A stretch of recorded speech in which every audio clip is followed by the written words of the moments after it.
and welcome to the Impostor Syndrome Files. I am so grateful that you're here. My name is Kim Menninger, and I'm a women's leadership coach. I started this podcast because as a lifelong sufferer of imposter syndrome and a coach who sees this in 98% of the women I meet, I wanted to take this conversation to a bigger stage, so to speak. Imposter syndrome is triggered by a lot of things, but two of the primary triggers are transitions and feeling different from those around us. Women in traditionally male-dominated environments experience these triggers on an almost daily basis, so it's only natural that we would feel this way. What compounds these feelings is the sense that we are alone. The belief that if we share our feelings, we'll expose our incompetence even further. So we carry it around like a deep, dark secret.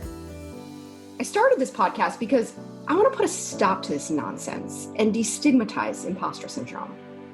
Because we don't talk about it, we look around and assume that everyone around us has it all figured out, that we're somehow the exception to the rule, when in reality, we're all feeling this way. And when we can own that and say it out loud, we all benefit. Nobody more so than you. So thanks again for being here. If you enjoy it, please share it with others who might also benefit.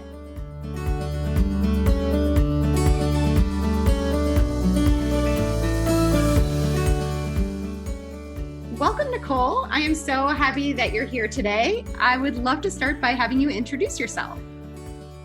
Hi, Kim. I'm really excited to be here today and have this conversation.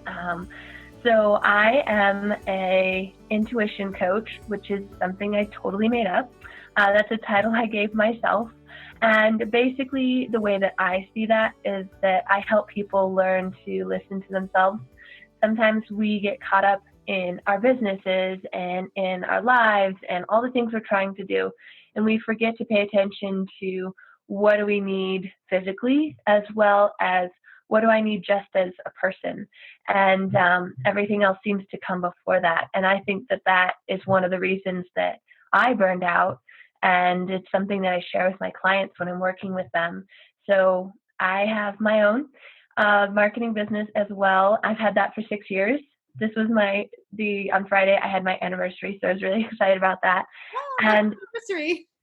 Thanks. In 2018, I burned out and I almost walked away from my marketing business because I was so overwhelmed with burnout and working with all of that. And so I came back from that.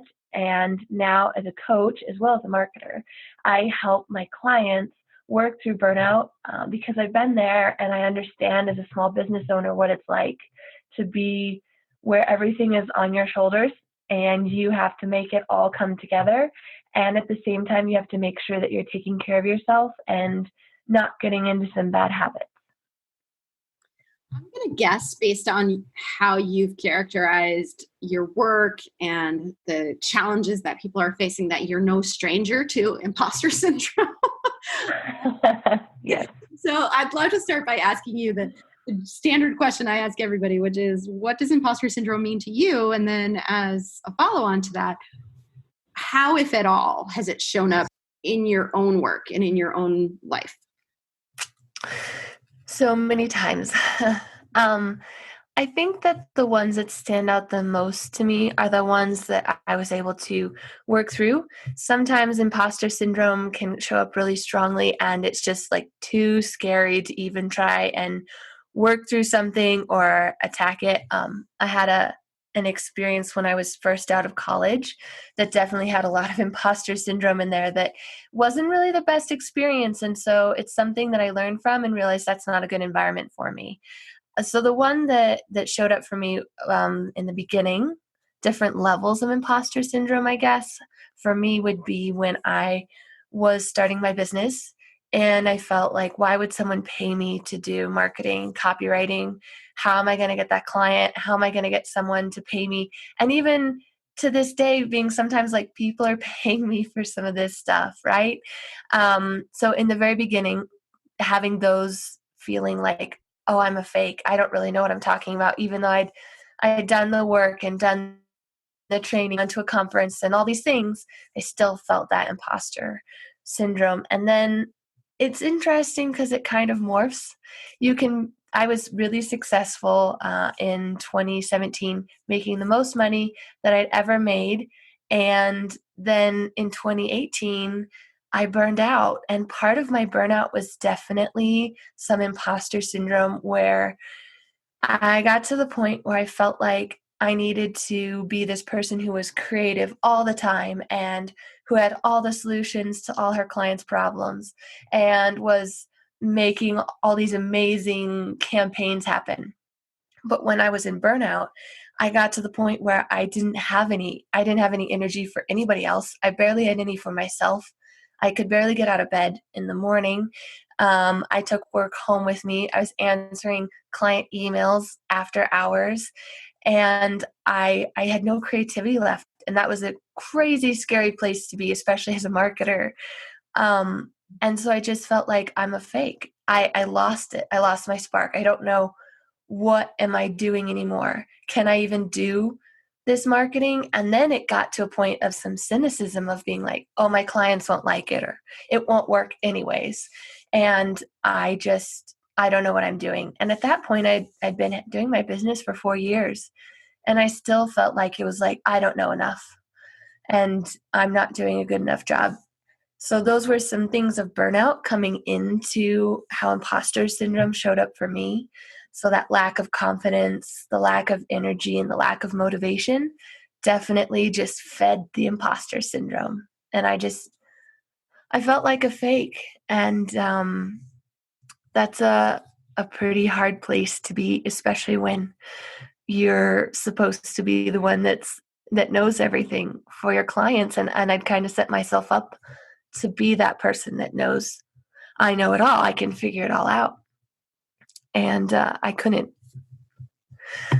Wow. And so interesting how you make that connection between burnout and imposter syndrome. And it makes so much sense when you think about it, but I don't think we can necessarily think about it that clearly or objectively when you're in that situation, right? How did you get from there to here? How were you able to get to a place where you realized what was going on and that you needed a change?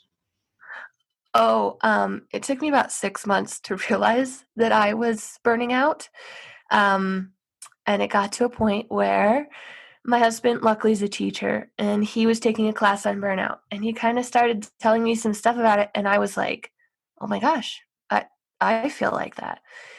So some of the things that were showing up for me that I had no idea were attached to burnout were that I was avoiding people, that I was angry all the time. Like, an email from a client could set me off, and I'd have to like take a break so I could just vent because I was so frustrated about neediness of clients. We'll put it like that.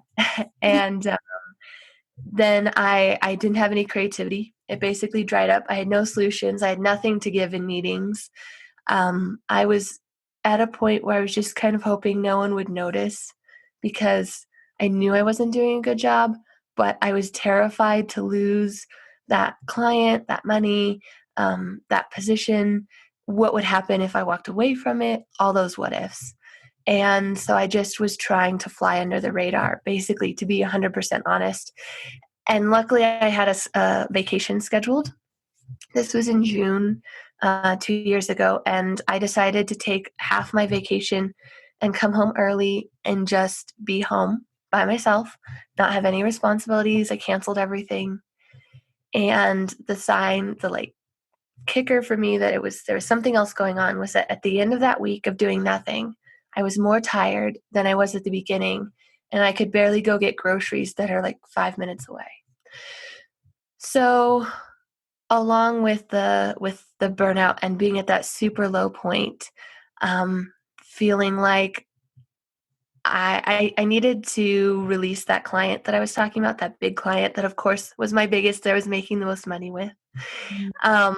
But I had a lot of fears about how am I going to have my business if I don't have this client? How will I do all these things that I'm doing without that? So that's triggered a lot of the imposter syndrome and just being like, I'm a fraud, I'm a fake, I never knew this stuff to begin with. So as I was working through burnout and had walked away from that client and took some time to take downtime, basically, so resting and reading up on burnout, because there wasn't anything online that I could find to help me work through this. There were some things about for other professions, but when like 2/3 of our workforce experiences some level of burnout, and there's really only people sharing their experience, but there's not something out there to say, this is what you do to get out of it. I had to read a lot of different things and find a lot of different resources. So by about September, I had done counseling, I'd done meditation, I'd done coaching, done some exercise, some routine exercise. I was taking naps. I was pretty skin and bones in my business. And I finally started coming out of that and figuring out what my triggers were, when I was doing too much, when I was overloading myself, the things that I was doing that I hated, the things that took all my energy, the things that I loved to do that did give me energy. And I found that as I did the things that I cared about more and gave me energy, I felt more confident. And the more I repeated them, I was able to be like, oh, I do know some of this stuff. I was being really hard on myself earlier. Some of it I don't know, and I'm okay with that. I don't need to know everything. Because sometimes my imposter syndrome goes from, well, if I don't know that, I need to know everything. I need to know all components of it. This huge spectrum of how to run a funnel or how to build your website or marketing, whatever it was. And that didn't serve me. That wasn't a good use of my time, because I can't know everything and be the expert on all of it. So in the end, part of getting out of burnout meant that I had to accept that I wasn't perfect and that was okay. Yeah. It's what's really standing out to me too is the courage it must have taken for you to walk away from a big client who is a big source of your revenue, right? And in thinking about it for people who aren't business owners, right, that might be leaving a job that feels stable but really unsatisfying, right? And trusting that it's the right thing to do. That's got to be really scary. So scary. It was terrifying. And my my crutch that I go to is like, oh, I need to get a part-time job. And yet whenever I do that, I'm always unhappy with the 9 to 5. So I know that having a business is really important, but I was operating pretty minimally that year. I had a pretty low amount of income when I did my taxes for that year. And in the end, it was the best option for me. We survived, and it gave me the opportunity to take some time and say, what's really important to me? And part of my reading and part of my acknowledgement of it's okay that I'm not perfect. I don't have to be perfect for everything. I don't have to know everything. Was that my value comes from who I am, not what I do, not the things that I have accomplished or the tasks that I do. Anywhere from I'm a really good wife to I'm this great marketer, business owner persona. That's really, really powerful. And it's a powerful reframe from, I'm sure, where you were before, right? And so I'm thinking about how it seems almost counterintuitive to when you're in that state of burnout, right? And you're feeling like there's a lot going on and a lot of things happening, that there's a tendency there to just get swept up in everything and to not even feel like you have the time, right? So it can feel counterintuitive to say that I need to slow down. I need to start with these deeper questions, because the tendency, of course, is to say like, oh, I don't have time for that, right? So I imagine this is where intuition coaching comes in too, right? Of how we prioritize and how we take more time to listen to what we need versus always responding to the demands of the outside world around us. Absolutely. And with coronavirus, with the current climate that we're in right now, there are a lot of things that are going on and are pulling that extra level of maybe energy that we had apart from our work, right? So if you're listening and you're like, oh my gosh, she's telling me I have to leave my job because I hate what I'm doing and all this stuff, don't hear me say that. It can look a lot of different ways, right? So it can be something where you take small steps to help you work towards a better mental state, a better place that maybe in the future would allow you to leave that position or walk away from that client. When I was burning out over those 6 months, I wish that I had found a way to have someone kind of be like, hey, maybe let's take a break from some of this stuff that's really igniting you, really frustrating you, and maybe we could shift our focus to over here, or had that conversation with someone. So one of those small things that you could do is that you can, if you're open to trying mindfulness meditation, it doesn't have to be involved with your religion. If you're religious, you can also consider praying if that's something that you do. But having some of that mindfulness helps shift your brain from being reactive to being reflective. So you actually train your neurons to react. And so if you can take some time, and I'm talking like 5 minutes, 10 minutes in the car before you go into work, you can listen to it on your phone. You can put earbuds in. You can do it in the bathroom. There's a lot of different places where I've done it, in bed, on the couch, wherever I feel comfortable and can grab a few minutes. And that really helped shift how I perceived things. It was kind of like all of a sudden I was in the Matrix, and instead of stepping into bullets, they were whizzing by me, things that I used to have to get really angry and frustrated about. And now they were just something that I could watch go by and be like, oh, that used to make me really upset. I love how you emphasize the fact that these decisions don't need to be made in huge leaps, right? Because I do think that amplifies the stress when you feel like I've got to make this major life decision at a time when I'm feeling incredibly overwhelmed and burnt out, right?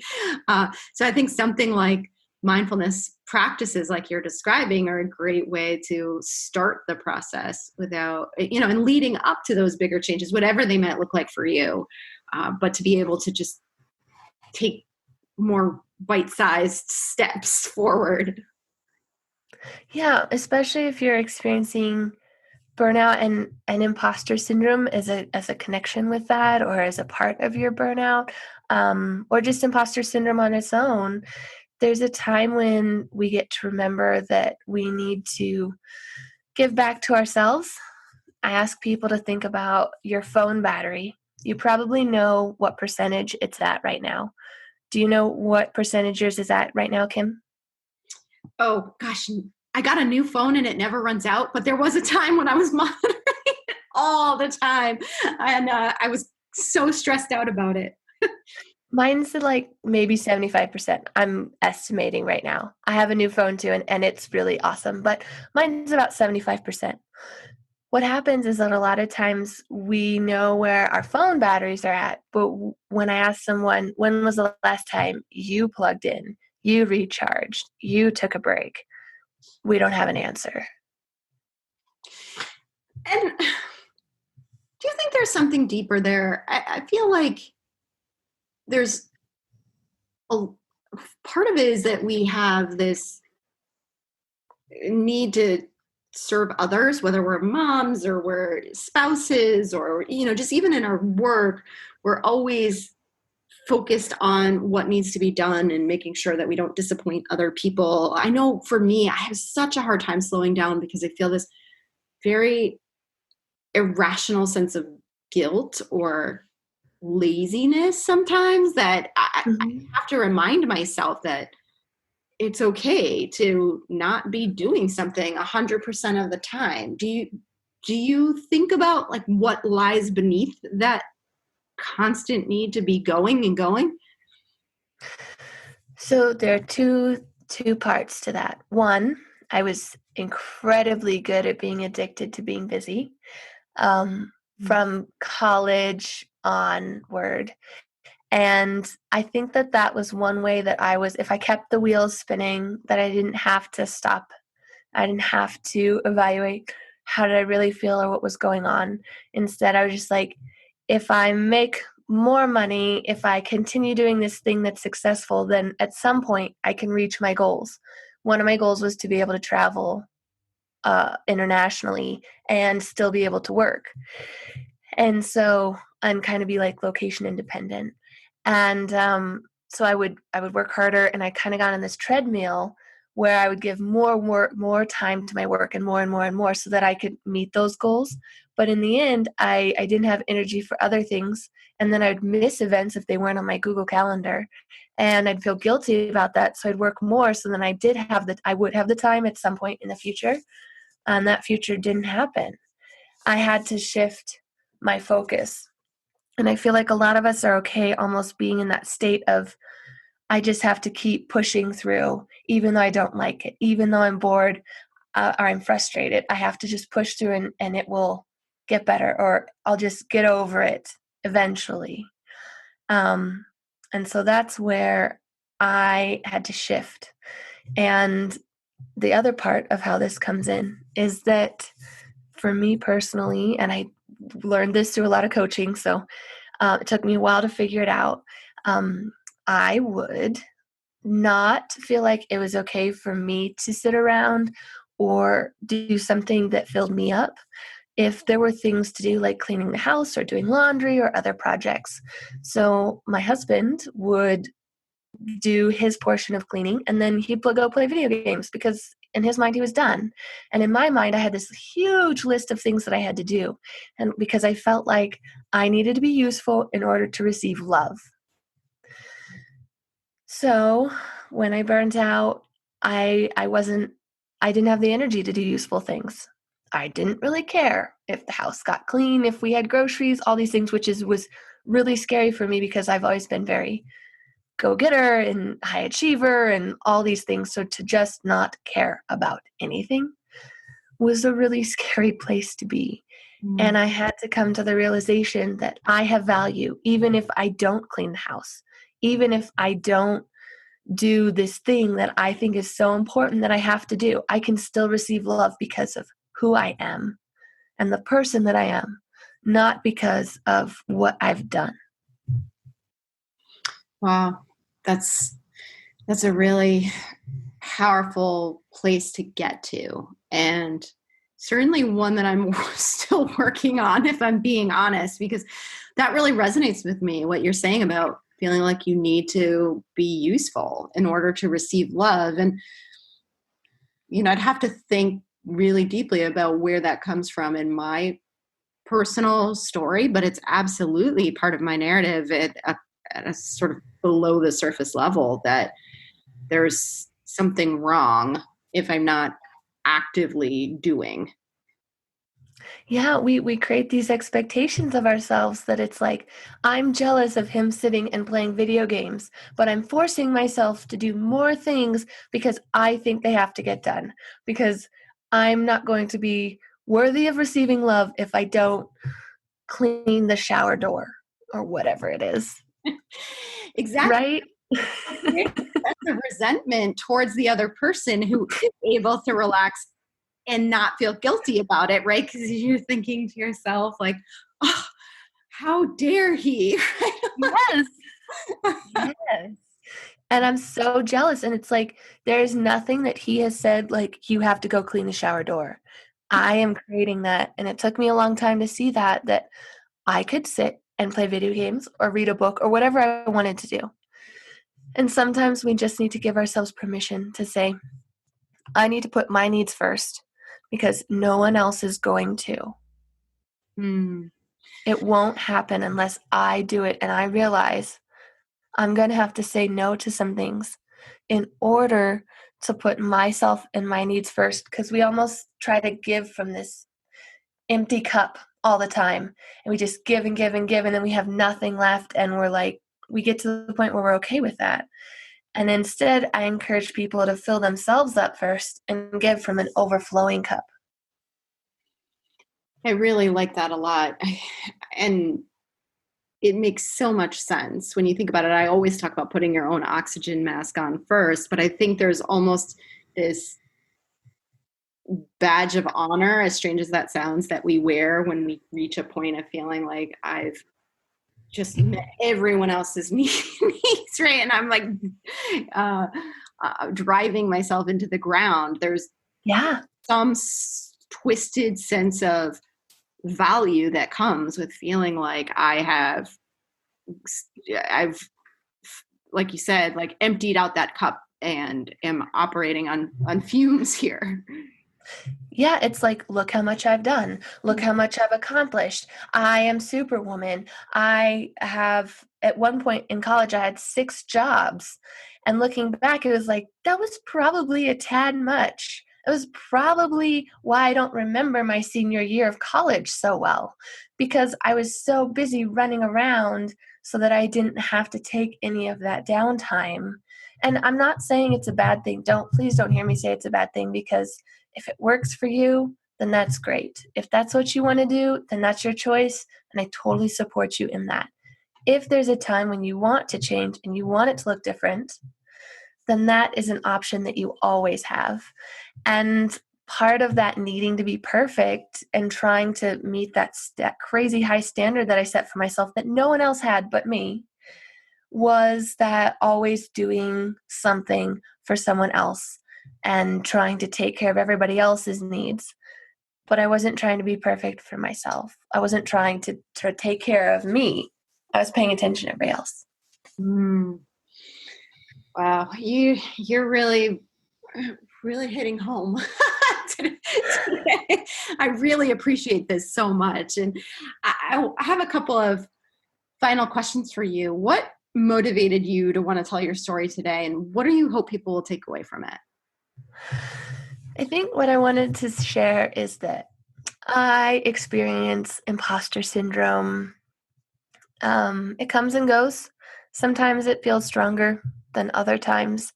And working through that normally means that I need to take time for myself. And I think that it's really important to talk about imposter syndrome because we feel it in different ways. And if we could just take that downtime and say, can I give myself 30 minutes or an hour to love on me? What would that look like? Would that be reading a book or taking a walk?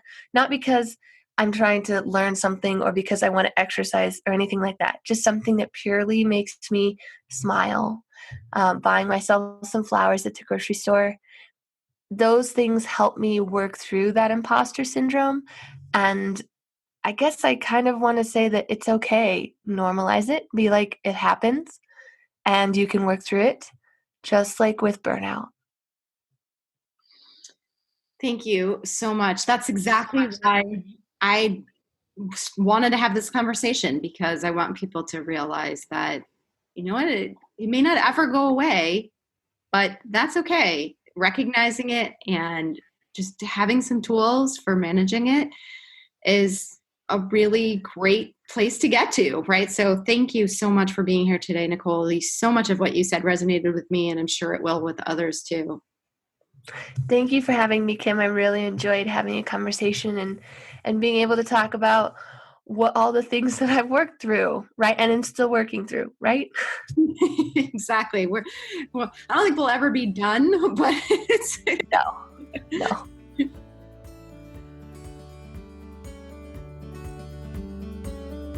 Thanks again for listening today. If you're struggling with imposter syndrome and you'd like additional support, check out the show notes for more resources or contact me directly. I would love to help you. And if you'd like to tell your story, I would love to interview you. You will find my contact info in the show notes, so reach out anytime. Thanks again.